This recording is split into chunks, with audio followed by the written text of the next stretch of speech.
What's up, everybody? Karen Reed, a murderer or the victim of a massive cover up? Did Karen Reed really kill her boyfriend, John O'Keefe, by hitting him with her SUV? Or is she being framed by corrupt cops protecting their own? As her second trial begins, disturbing evidence suggests this case may not be as clear cut as the prosecutors claim. Come with me as we break down the biggest red flags that point to a possible cover up. Let's talk about it.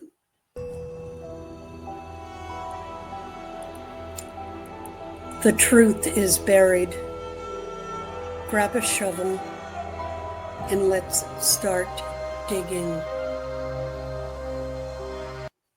So, the official story versus the defense's theory. What's the prosecution say? Karen Reed allegedly hit her boyfriend, John O'Keefe, with her Lexus SUV while making a three-point turn outside 34 Fairview Road, a home owned by Brian and Nicole Albert. And after striking him, she allegedly drove off, leaving him in the snow to die. But the defense argues O'Keefe wasn't hit by a car at all. He was beaten inside the house, possibly by someone at the party, and later left outside to freeze. The taillight fragments were planted to frame Reed. So, which version is the truth?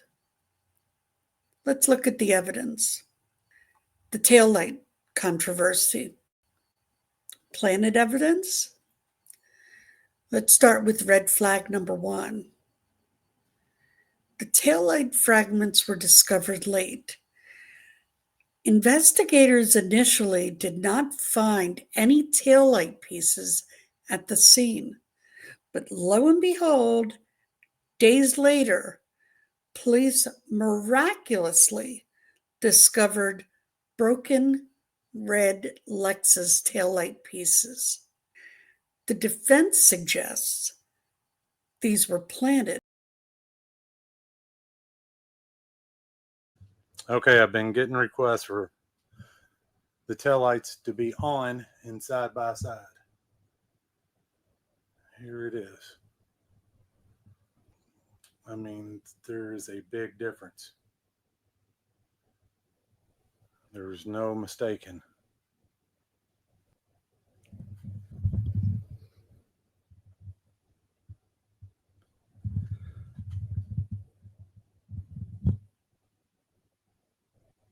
I'll put in pictures of the little LEDs if I can get to it.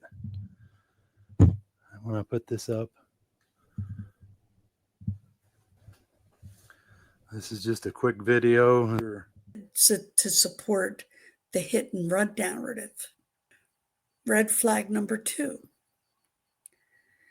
No paint transfer on O'Keefe's clothes. If O'Keefe was hit by Reed's SUV, forensic experts say his clothes should have had paint transfer or damage, but none was found.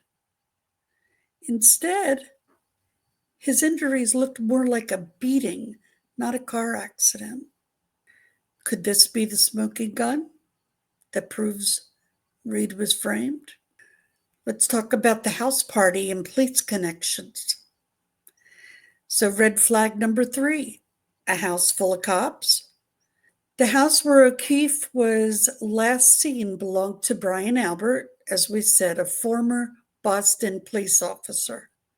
Several law enforcement officers were reportedly at the party that night.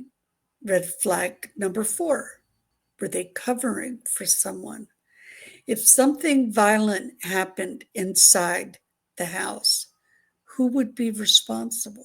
Would police protect their own instead of exposing the truth? This raises a major question. Did police focus on Reed to cover for someone else at that party? Key evidence that doesn't add up. Red flag number 5, O'Keefe's injuries. Medical experts say his injuries don't match a hit and run. Instead, they look more like blunt force trauma, suggesting a fight or assault. Red flag number 6, suspicious phone activity. The defense claims deleted text and missing call logs could prove a cover up. Were key witnesses coached on what to say? If the evidence was manipulated, what else was hidden? The bigger picture. Was Karen Reed targeted? The biggest question for you all. If Karen Reed is guilty, the evidence should speak for itself. But with so many inconsistencies, can we really trust this investigation? Is this justice or is it a cover up? I want to know what you think. So make sure you drop a comment down below. Don't forget to hit subscribe, smash the like button, turn on your notifications, and let me know what you think in the comments. And remember, crime hates exposure, so keep the lights on. Catch you in the next one.